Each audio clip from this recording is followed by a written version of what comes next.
Welcome to politicals divine path viewers.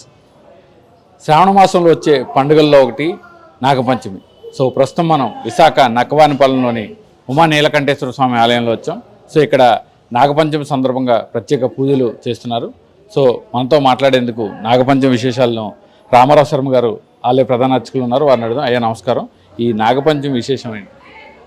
ఇది శ్రావణ మాసంలో మనకి పౌర్ణమి ముందు వచ్చినటువంటి పంచమి నాగపంచమి అంటారు. అలాగే గరుడ పంచమి అని కూడా అంటారు. ఇది గరుడికి ప్రీతి అయిన పంచమి. అలాగనే ఈ యొక్క నాగులకు కూడా అత్యంత ప్రీతి పాత్రమైనటువంటి పంచమి.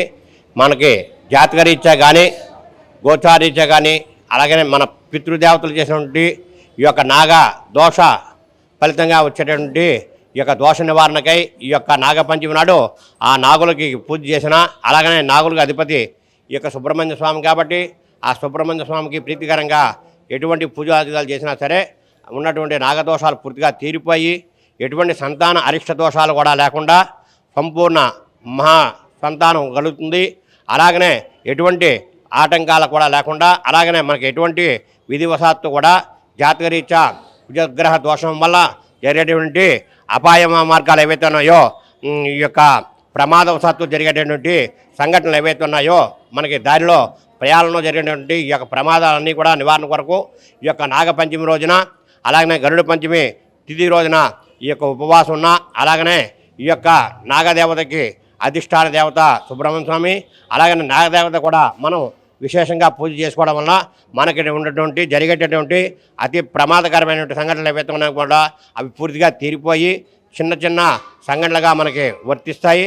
అందువల్ల ఈ రోజున విశేషంగా నాగదేవత పూజ చేసుకోవడం అనేది మనకి విశేషంగా మనకు చెప్పబడుతుంది.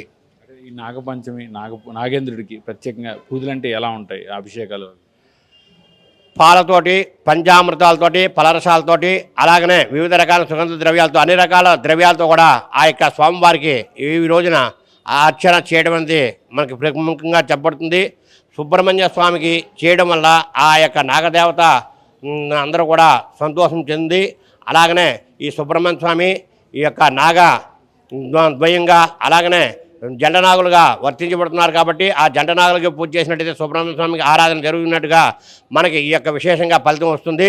కాబట్టి జంటనాగులకు పూజ చేసినా సరే, సుబ్రహ్మణ్య స్వామి ఆరాధన చేసినా సరే ఆ యొక్క విశేష ఫలితం ఈ రోజున ఉంటుంది. కాబట్టి ప్రతి ఒక్కరు కూడాను మామకి ఉన్నటువంటి ఈ యొక్క జాతకరీత్యా ఉన్నటువంటి కానీ గోచారీత్యా ఉన్నటువంటి కానీ, అలాగనే మన పూర్వ పెద్దలు చేసినటువంటి నాగదోష పరిహారానికి ఈ యొక్క పూజ అన్నది చాలా విశేషంగా మనం చేసుకోవడం మంచిది. విన్నారుగా అర్చకుల మాటల్లో. ఏదైతే ఈ శ్రావణ మాసంలో వచ్చే ఈ నాగపంచమి నాడు నాగేంద్రుడికి అలాగే నాగదేవతకు ప్రత్యేక పూజలు అభిషేకాలు చేయడం వల్ల నాగదోషాలు అంటే ఏవైతే ఉంటాయో ఆ దోషాలన్నీ తొలగిపోతాయని అర్చకులు చెప్తున్నారు.